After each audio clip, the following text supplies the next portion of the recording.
Halo teman-teman, perkenalkan saya Ferry Chandrawinata dan selamat datang di channel kecil ini.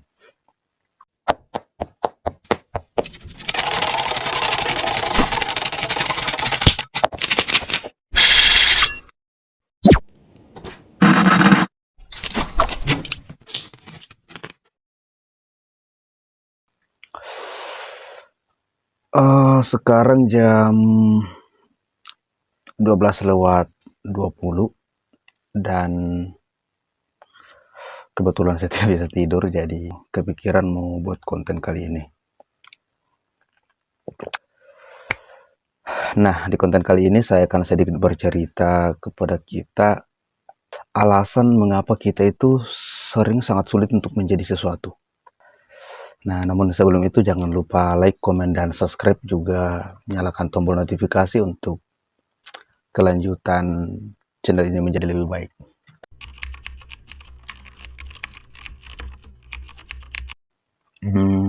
Kita mulai dari mana?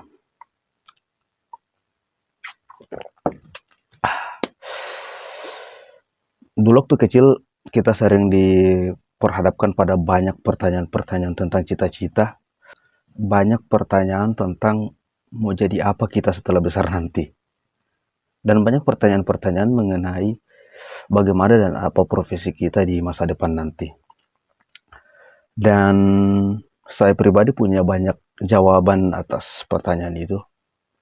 Nah, jadi waktu SD bilangnya mau jadi guru, setahun kemudian pengen jadi dokter, masuk SMP pengen jadi polisi, lalu masuk ke SMA bilangnya pengen jadi pakar hukum.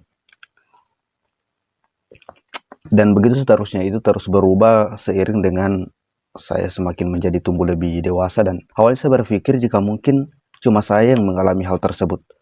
Namun ternyata di luar sana banyak sekali orang yang mengalami hal yang serupa, teman-teman.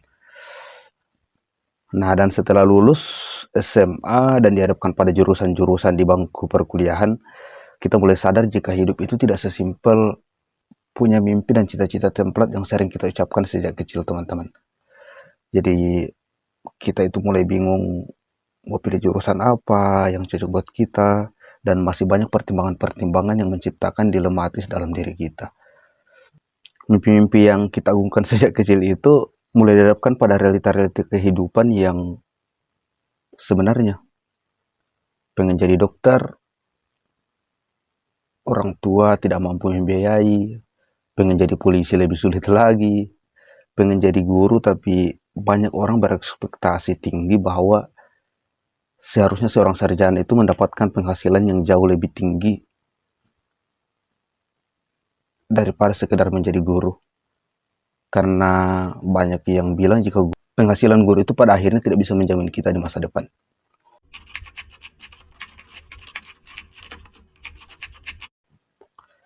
Nah, dan ini yang berbahaya, teman-teman. Ketika mimpi-mimpi dan keputusan kita itu semua harus mengikuti standar orang lain. Mungkin kita tidak menyadari hal tersebut, tetapi kadangkala kita itu menjadi ragu dalam mengambil sebuah keputusan hanya karena melihat standar orang lain, mendengarkan ekspektasi orang lain yang berlebihan, dan bahkan menjadikan pencapaian orang lain sebagai standar keberhasilan kita. Nah, dan tanpa kita sadari bahwa hal itu telah menjadi sebuah hal yang mengekang kita untuk menjadi diri kita sendiri. Jadi sangat banyak hal-hal yang tidak sesederhana mengucapkan mimpi-mimpi tersebut. Dan saya mau bilang bahwa itu tidak apa-apa.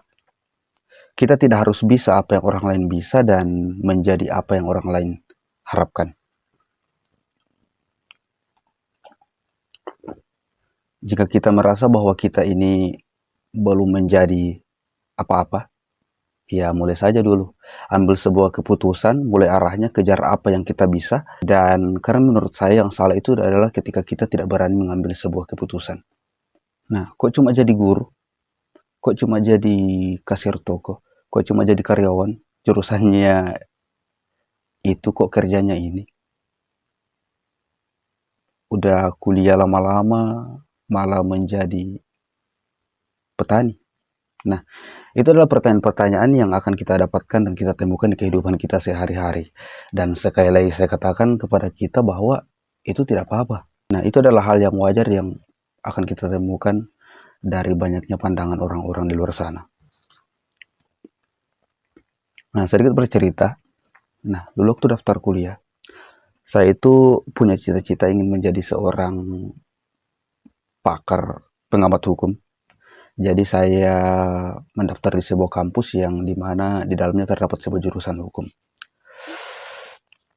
Dan sayangnya, saya tidak lulus di jurusan ini, teman-teman.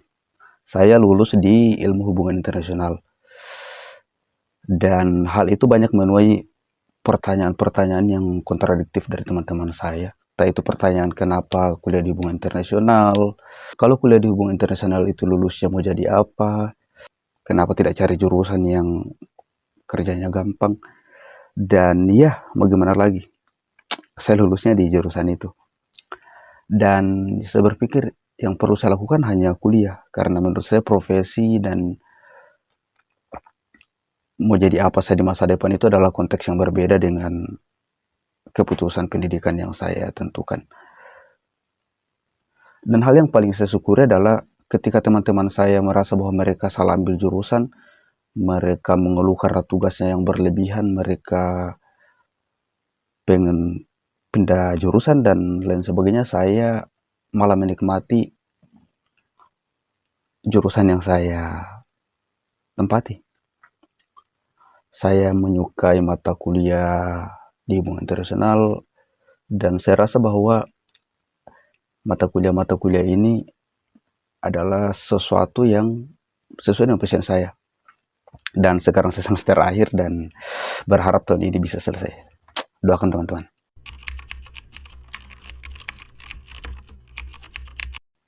Oke, lanjut. Nah, kesimpulannya bahwa hal-hal seperti ini akan selalu ada dalam kehidupan kita. Jadi ya tidak usah dianggap pusing, tidak usah diambil hati. Ya karena capek kalau mau mendengarkan kata orang-orang. Nah, jadi pertanyaan teman-teman, apa kita harus terus bersikap bodo amat terhadap pandangan-pandangan negatif yang dilontarkan oleh orang lain? Ya kalau bisa, it's okay. Tapi tentu ada batasan ketika terkadang kita harus menanggapi beberapa hal yang mungkin bisa merugikan orang lain. Jadi batasan-batasan itu saya rasa perlu kita tanamkan bahwa kita perlu menanggapi beberapa hal yang mungkin bisa merugikan orang lain dan merugikan diri kita sendiri. Terima apa yang bisa kita kontrol dan jangan diterima apa yang berada di luar kendali kita. Jadi teman-teman, ingat bahwa kita tidak harus menyenangkan semua orang. Hidup kita bukan untuk hidup kita ini bukan untuk memenuhi ekspektasi orang lain. Jadi ambil keputusan lalu kejar apa yang kita bisa. Karena dengan begitu kita akan menjadi sesuatu. Nah, jadi gimana pendapat teman-teman? Silahkan komen di bawah.